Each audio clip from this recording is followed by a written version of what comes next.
Matteo Gaspari, allora una vittoria che vi proietta nelle zone alte della classifica. Sì, era importante, diciamo, più che altro per salvarci.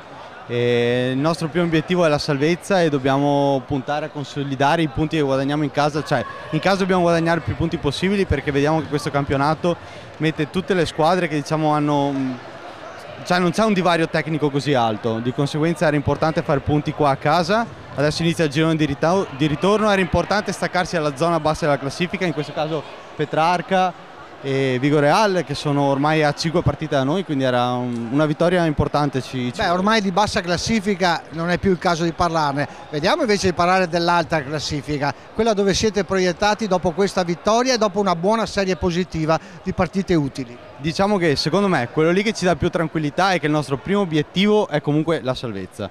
Noi ora come ora siamo pienamente nel nostro obiettivo e dopo ovviamente penso che niente e nessuno possa impedirci di puntare più in alto. Ecco, grande maturità da parte della squadra, anche chi gioca meno come nel tuo caso, però si fa sempre trovare pronto al momento opportuno. Anche questa sera, quando sei entrato, una buonissima prestazione. Grazie, e ci sono, diciamo, degli elementi che spiccano di più rispetto ad altri perché hanno giocato anche in categorie superiori, però secondo me siamo tutti concentrati, abbiamo tutti la testa giusta per competere bene in questa categoria. Insomma, ci speriamo, anche perché il pubblico è sempre piuttosto numeroso e caloroso. Sicuramente oggi sono partiti anche i cori, fa piacere dal campo sentirli e speriamo di coinvolgere ancora più persone. Allora, forza Padova Calcio a 5. Forza Padova Calcio a 5.